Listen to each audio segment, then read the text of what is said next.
में थानेदार ने उनके पिता का अपमान किया तो उसने प्रण लिया कि थानेदार का जब इतना पावर है तो हम पढ़ेंगे, लिखेंगे, आप कलेक्ट्री का तैयारी करेंगे। डीएम बन गया, पढ़ा लिखा और क्या बन गया? डीएम बन गया। तो विचार कीजिए कि विचार ने मानव की मदद की या नहीं की? विचार आया कि मेरा बेटा जो है वो बाहर कमाने गया है, उसको देखने का मन कर रहा है और यह जरूरत पूरे विश्व में सभी की थी।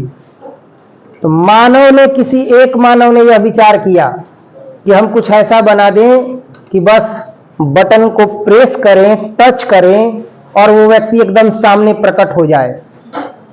हुआ या नहीं हुआ? हुआ। ऐसे ही अनेकों क्रांतिकारी बदलाव हुए। किसके द्वारा? विचार के द्वारा। मानव एक बुद्धिजीवी प्राणी है और बुद्धिजीविता का सबसे सुदृढ़ और मजबूत उदाहरण यह है कि समय समय पर विचारों ने ही मानव जाति की मदद की है। हम यहाँ मानव के शुरुआती दौर से देख रहे हैं कि भाषा का किस प्रकार से जो है वह एक पीढ़ी से दूसरे पीढ़ी में स्थानांतरण हुआ। और अभी हम देखेंगे जो कल टॉपिक हम लोग पढ़े थे उसके आगे paragraph 3, we have also become in certain respect progressively less like animals. We have also become progressively less like animal.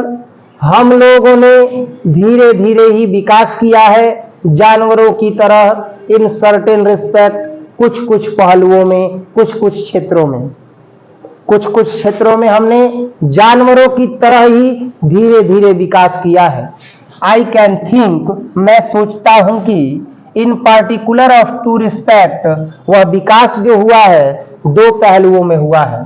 First, जो पहला है, that acquired as opposed to congenital, पहला है जो जरूरत है और कंजेंटियल है। कंजेंटियल मतलब एक पीढ़ी से दूसरे पीढ़ी में जो ज्ञान गया उसके द्वारा हमने विकास किया।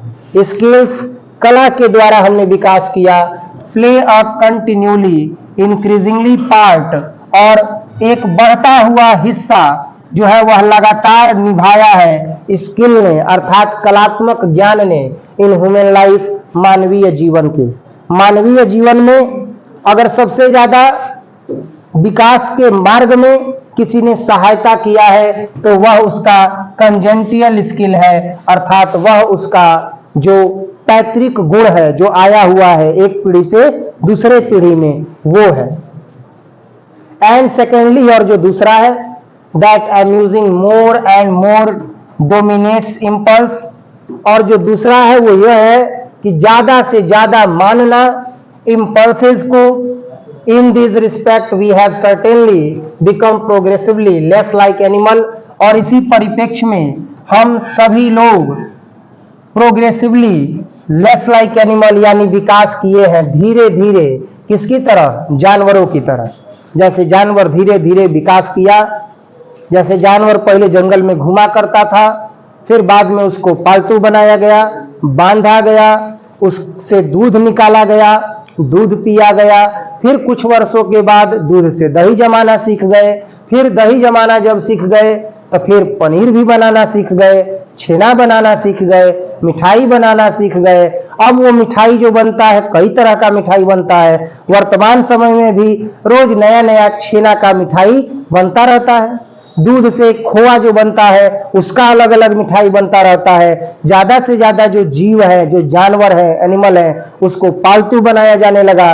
वह किसान जो 100 गो जानवर रखा है समृद्ध कहलाने लगा, वह किसान जो 1000 पशु रखा है वह और समृद्ध कहलाने लगा। हुआ या नहीं हुआ? कोई दिक्कत? अब इस तरीके से हम देखते हैं तो जिस प्रकार से जानवरों ने भी जो है वह धीरे धीरे विकास किया है, वैसे ही मानव ने भी क्या किया है? विकास किया है। किसके द्वारा? विचारों के द्वारा। किसके द्वारा? विचारों के द्वारा।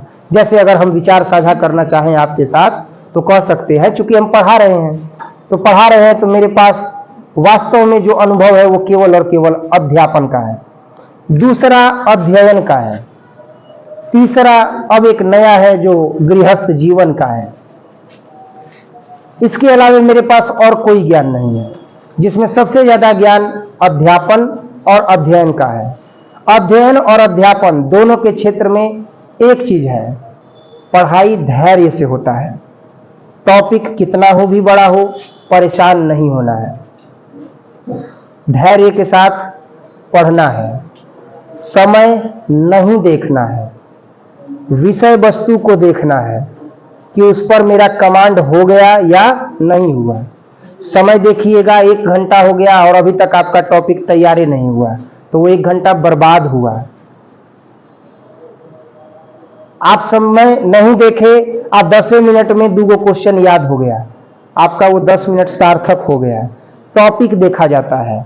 आज जिस दिन ये नेचर आपके अंदर आ जाएगा, टारगेट अचीविंग नेचर, कि फिजिक्स पढ़ें तो उसमें 2 टॉपिक तैयार कर लें, केमिस्ट्री पढ़ें तो 3 टॉपिक तैयार कर लें, बायोलॉजी पढ़ें 4 टॉपिक तैयार कर लें। हर एक विषय वस्तु में जब कभी भी आप विषय बिंदु तैयार करने का टारगेट रखिएगा, तब आपको यह सीमा तय करनी पड़ेगी कि हम कितना समय तक कौन विषय पढ़ें। काहे कि 1 घंटा पढ़ ले तो 5 विषय बिंदु तैयार हो जाए, तो 5 विषय बिंदु ऐसा तैयार नहीं करे कि खाली 4-5 दिन तक याद रहो, हमेशा याद रहे के चाहिए। विचार, अगर इसको आप अपनाते हैं तो आपका मदद होगा, अगर आप इसको नहीं अपनाते हैं तो मदद नहीं होगा। विचार ये भी है कि पढ़ने वाला विद्यार्थी अनर्गल विद्यार्थियों के संपर्क में नहीं रहता है, बेहुदा किस्म के लड़कों के संपर्क में नहीं रहता है, गाली गलौज करने वाले और अपशब्द बोलने वाले लड़कों के संपर्क में नहीं रहता है, मोबाइल का मिसयूज करने वाले लड़कों के संपर्क में नहीं रहता है। विद्यार्थियों के लिए सबसे उत्तम है एकांतवास। एकांत में रहें, आत्मचिंतित रहें, विषय वस्तु के विषय में सोचें। पढ़ाई एक तपस्या है और इसके साथ साथ स्वास्थ्य पर ध्यान दें। पढ़ना, स्वास्थ्य पर ध्यान देना और गार्जियन का कार्य में मदद करना, विद्यार्थी का केवल इतना काम है। इसके अलावा अगर और कोई काम कर रहे हैं तो वो सब लफड़ागिरी है। फोन किए 50 को बुला दिए, फोन किए 20 को बुला दिए, मित्र जहां गया 20 लोग चल दिए, ये सब विद्यार्थी का लक्षण नहीं है। अगर आप विचार मानते हैं तो आपका मदद होगा, अगर आप विचार नहीं मानते हैं तो आपकी मदद नहीं होगी। आप केवल पाठ्यक्रम से जूझते रहिएगा। मानव जाति की मदद विचारों ने की है, और अभी जो हमने देखा उसमें भी क्या था, विचार। Let's discuss about the paragraph 4 and the paragraph 4 is as to happiness. अगर खुशियों के अनुसार देखा जाए तो आई एम नॉट श्योर, मैं निश्चित नहीं हूं, बट इट इज ट्रू, पक्षियों के विषय में, लेकिन यह सत्य है, die of hunger in large number during the winter, कि ठंड के मौसम में जो पक्षी होते हैं वह बड़ी संख्या में मर जाते हैं भूख के चलते। If they are not birds of passage, अगर वह पक्षी नहीं होते एक समय अनुकूल के, बट ड्यूरिंग द समर, लेकिन गर्मी के दौरान, they do not foresee this catastrophe, वह इस आपदा के शिकार नहीं होते हैं। पक्षी गर्मी के दौरान आपदा का शिकार नहीं होता है, मृत्यु को प्राप्त नहीं होता है, लेकिन ठंड के दौरान भूख से मर जाता है। ठंड इतना रहता है और वायु में इतनी ठंडक रहती है कि पंखों को चलाना उसमें क्या होता है, कठिन होता है, अकड़ जाता है पंख ठंड के मारे। बहुत सारे पक्षी होते हैं जो आलसी प्रवृत्ति के होते हैं, उस ठंडी हवा में पंख को ज्यादा फड़फड़ा नहीं पाते हैं, फड़फड़ाते भी हैं भोजन की खोज में, तो ज्यादा ऊंची दूरी तक उड़ान नहीं भर पाते हैं, लंबी दूरी तय नहीं कर पाते हैं, दाना नहीं मिल पाने के चलते, भूख के चलते उनकी मृत्यु हो जाती है। तो हर एक साल ठंड में बहुत सारे ऐसे पक्षी हैं जो क्या हो जाते हैं, मर जाते हैं। लेकिन अगर यही बात किया जाए समर के दौरान, तो they do not foresee this catastrophe, वह इस आपदा के शिकार नहीं होते हैं। और remember how nearly it befell them in the previous winter, और याद कीजिए कि जो प्रीवियस विंटर अभी बीता है, जो ठंडा का समय अभी बीता हुआ है पिछले साल, उसमें उनकी कितनी मृत्यु हुई है। With human beings the matter is otherwise, मानव जाति के साथ यह मामला कुछ अन्य है। I doubt whether the percentage of bird, मुझे संदेह है चाहे पक्षियों का प्रतिशत, that will have died of hunger, जो भूख के चलते मर जाती है, ड्यूरिंग द परजेंट विंटर, इस परजेंट विंटर में भी 1946 से 1947 की बात की जा रही है, is as great as the percentage of human being, वह मानव जाति के परसेंटेज से कहीं अधिक है। मानव जाति का परसेंटेज जितना नहीं होगा भूख के चलते मृत्यु प्राप्त करने का, उससे अधिक मृत्यु प्राप्त पक्षियों ने किया है 1946 से 1947 ईस्वी के बीच में। That will have died from this cause in India, और यह मृत्यु का कारण बना है भारत में एंड सेंट्रल यूरोप, और सेंट्रल यूरोप में ड्यूरिंग द सेम पीरियड, ठीक इसी अवधि के दौरान। But every human death by starvation is preceded by a long period of anxiety, but every human death, लेकिन प्रत्येक मानव की जो मृत्यु है बाय स्टार्वेशन, भूख के चलते, इज प्रीसीडेड बाय, आगे बढ़ा दी जाती है, लॉन्ग पीरियड ऑफ एंजाइटी, लंबे समय तक चिंता के विषय के रूप में, and surrounded by the corresponding anxiety of neighbours, और घेर ली जाती है पड़ोसियों के द्वारा बृहद चिंताओं के द्वारा, या पड़ोसियों के द्वारा बृहद चिंता व्यक्त करके उसे घेर लिया जाता है कि कैसे एक व्यक्ति की मृत्यु भूख के चलते हो गई। व्यक्ति की मृत्यु अगर भूख के चलते हो जाए तो यह चिंता का कारण बन जाता है, लेकिन पक्षी की मृत्यु अगर भूख के चलते हो तो यह चिंता का कारण नहीं बनता है। यहां पर यही बताया गया है। We suffer not only the evils, हम केवल बुराइयों से ही जो है कष्ट नहीं पाते हैं, दैट एक्चुअली बिफॉल अस, जो हमें गिरा देती है, but all those that our intelligence, बल्कि हम अपने बुद्धिमत्ता से भी कष्ट को झेलते हैं। जो ज्यादा तेज अगर बनने लगेगा, इंटेलिजेंट बनने लगेगा, तो उससे भी वह कष्ट झेलेगा। Tells us we have reason to fear, और यही कारण है कि हमारे डर का भी जो है वह कारण है। The curbing of impulses to which we are led by forethought averts physical disaster at the cost of worry and general lack of joy. The curbing of impulses, जो कर्बिंग ऑफ इम्पल्सेस मतलब जो क्या बोल सकते हैं, जो रक्त का प्रवाह का बीप है। Curbing of impulses to which we are led by forethought, जिसका हम नेतृत्व करते हैं पुराने विचारों से। एवर्ट फिजिकल डिजास्टर, वह हमें फिजिकल डिजास्टर से दूर रखता है। अगर रक्त का प्रवाह हमारे शरीर में सही से हो रहा हो, खून गर्म हो, काम करने वाले हो, मेहनती हो, तो हमारा शरीर आपदा से क्या रहता है, दूर रहता है, अर्थात हम कभी भी अस्वस्थ नहीं होते हैं। At the cost of worry, चिंता का कोई कीमत नहीं होता है। And general lack of joy, और केवल सामान्य आनंद रहता है। I do not think that, मैं यह नहीं सोचता हूं कि the learn man of my acquaintances, मेरे समझ में जितने भी आदमी हैं, even when they enjoy secure income, कि वह अपने एक निश्चित इनकम को, आमदनी को एंजॉय कर पाते हैं। सच्चाई है कि जितने भी लोग संपर्क में हैं, लेखक कहते हैं कि मैंने नहीं देखा है कि वह अपने उस इनकम को एंजॉय कर पाते हैं, अर्थात जितनी आमदनी है उस आमदनी का वह लुत्फ नहीं उठा पाते हैं, आमदनी का आनंद नहीं उठा पाते हैं। Are as happy as the mice, वे केवल और केवल खुश है उस चूहे की तरह, that eat the crumbs from their table, जो जूठन को खाता है, फ्रॉम दियर टेबल, उस मेज से, वाइल द इरिड्यूट जेंटलमैन स्नूज, जिसे कोई जेंटलमैन खा करके और प्लेट में छोड़ देता है। जैसे कोई जेंटलमैन खा करके टेबल पर प्लेट में छोड़ देता है, तो चूहा उस जूठन को खाने के बाद जितना खुश होता है कि बड़ा स्वादिष्ट भोजन मुझे मिला है, उसी प्रकार से व्यक्ति भी जब वेतन पाता है तो वह खुश नहीं रहता है, उसकी स्थिति उसी चूहे के अनुसार बनी रहती है। और यहीं पर एक पॉइंट यह पता चल जाता है कि जो सैलरीड पर्सन होते हैं वह किसका हिस्सा होते हैं।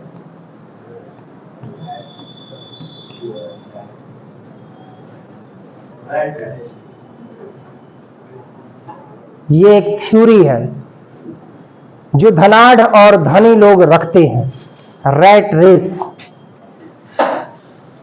इसको क्या बोलते हैं, rat race.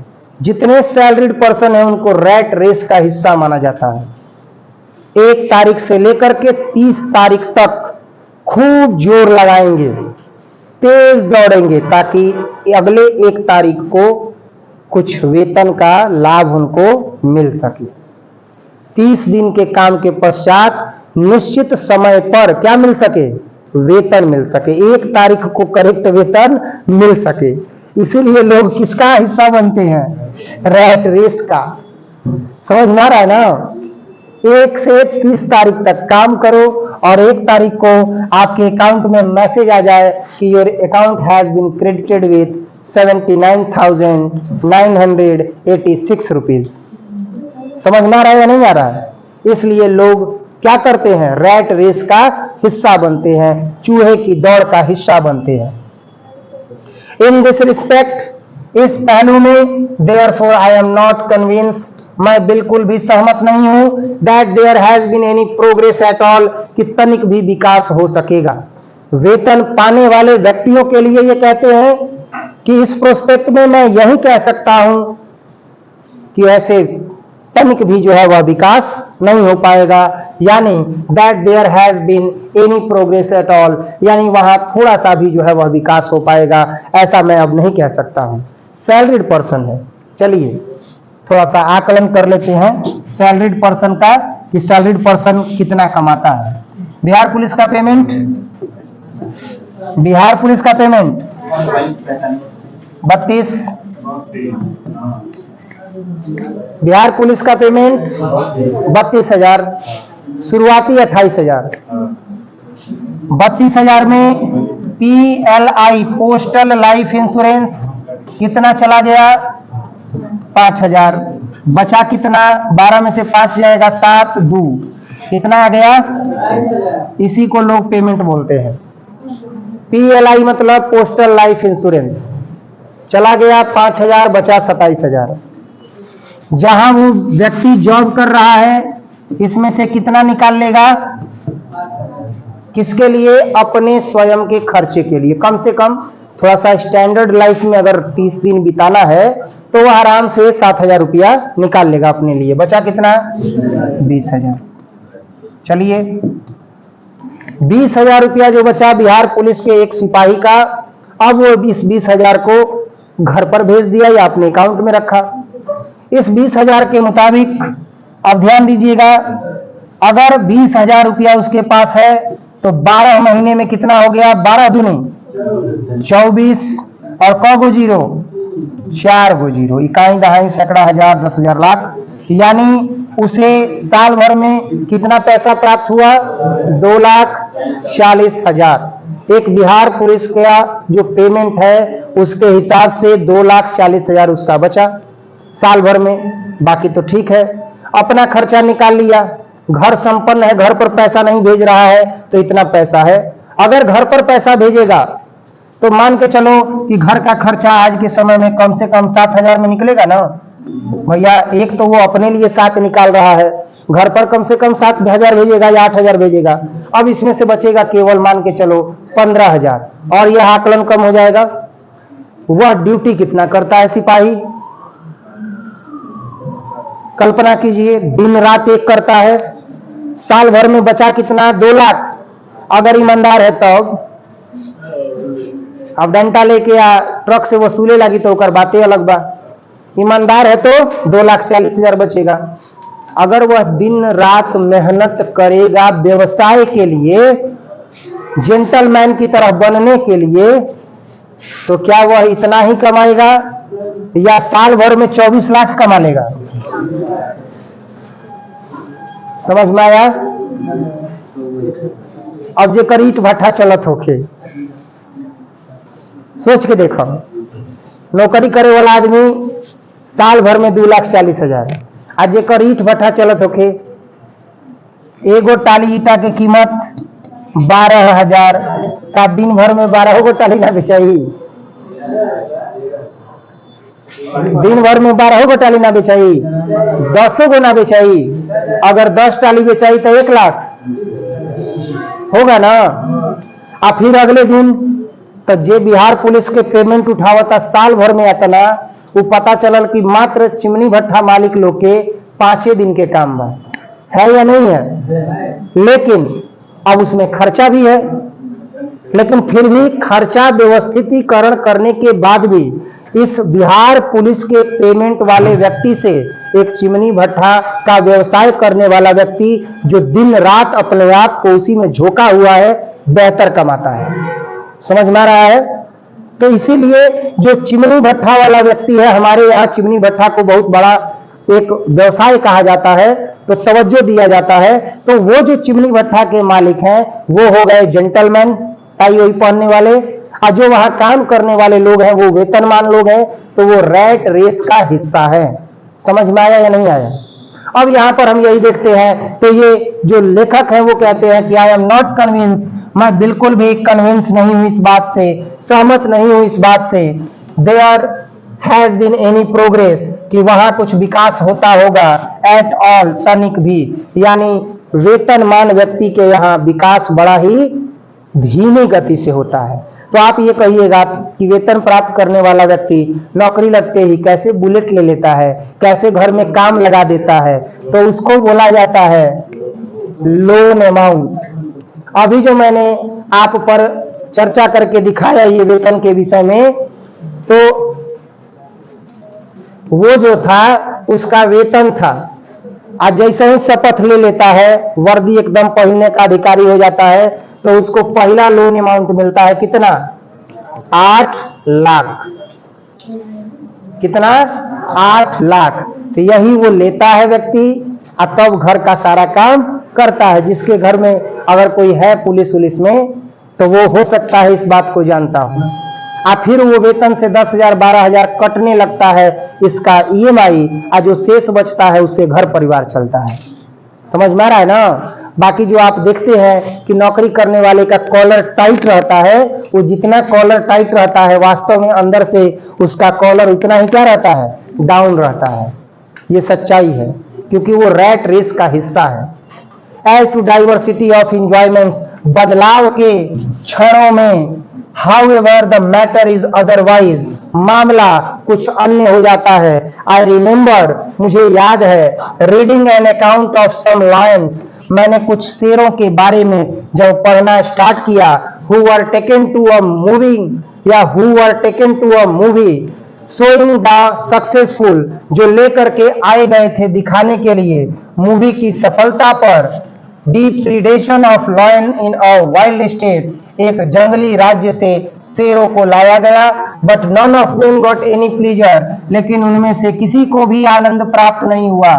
From the spectacled, उन्हें देख करके, नॉट ओनली म्यूजिक, केवल संगीत ही नहीं, एंड पोएट्री, केवल कविता ही नहीं, एंड साइंस, और केवल विज्ञान ही नहीं, बट फुटबॉल, लेकिन फुटबॉल की अगर बात की जाए, बेसबॉल की बात की जाए, एंड अल्कोहल, और दारू की बात की जाए, afford no pleasures to animal, या जानवरों को कोई खुशी नहीं देते हैं। अगर बात किया जाए शेरों के बारे में, तो शेर के विषय में कहा जा रहा है कि उन्हें कोई भी आनंद प्राप्त नहीं होता है म्यूजिक से, पोएट्री से और विज्ञान से। शेर को विज्ञान से क्या मतलब है? शेर को साइंस से क्या मतलब है? शेर को जो है कविता और संगीत से क्या मतलब है? उसको अच्छा नहीं लगेगा। लेकिन अगर फुटबॉल की बात करें, बेसबॉल की बात करें और अल्कोहल की बात करें, तो यह भी जानवरों को कोई खास आनंद नहीं देती है। आवर इंटेलिजेंस हैज देयरफॉर, इसीलिए हमारी बुद्धिमत्ता certainly enabled us to get a much greater variety of enjoyment, हमें अधिक से अधिक बड़े प्रकार के जो वैरायटी है एंजॉयमेंट्स के, उसे देती है, then is open to animals, जो जानवरों के लिए भी खुला हुआ है। But we have purchase this advantage, लेकिन हम उसे प्राप्त कर लेते हैं उस लाभ को, at the expense of much greater liability to boredom, अपने दम पर, अर्थात कह सकते हैं कि अपने दम पर, अपने लाइबिलिटी के दम पर हम उन खुशियों को प्राप्त कर लेते हैं।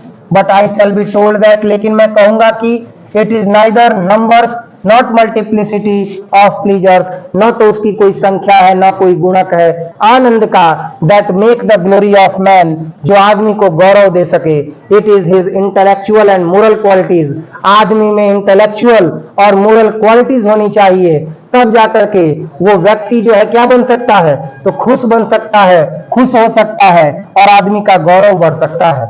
इट इज ओबिवियस दैट, यह स्पष्ट है कि we know more than animals, कि हम जानवरों से ज्यादा जानते हैं, डू करना, and it is common to consider, और यह सामान्य बात है, ध्यान देने योग्य, this one of our advantage, कि यही हमारा प्रथम लाभ है कि हम जानवरों से ज्यादा कुछ सोच सकते हैं, विचार सकते हैं और कुछ काम कर सकते हैं। Whether it is in fact an advantage रेनी बी डाउटेड, चाहे जो भी हो तथ्यतः यह जो लाभ है मे बी डाउटेड, संदेह में है, बट एट एनी रेट, लेकिन किसी भी दर में, it is something that distinguishes us from the brutes, कुछ तो है हमारे अंदर जो हमें अलग कर देती है फ्रॉम द ब्रूट्स, पशुओं से, अर्थात मानव के अंदर कुछ तो बात है कि कुछ विचारे हैं जो मानव को पशुओं से क्या कर देता है, अलग कर देता है, अर्थात पशु मानव से अलग हो जाते हैं और मानव जो है वह बुद्धिजीवी साबित होता है। इसके बाद पैराग्राफ 7 है, तो पैराग्राफ 7 जो है वो हम लोग देखेंगे अगले क्लास में। आज के लिए इतना ही। घर पर जाकर के एक बार जो पैराग्राफ पढ़ाया जा रहा है उसे खुद से पढ़िए, ठीक है ना, आप खुद से पढ़िए और उसका जो हिंदी अर्थ है वो वीडियो से मिला भी लीजिएगा, बढ़िया रहेगा, ठीक है। इसके आगे देखेंगे अगले क्लास में।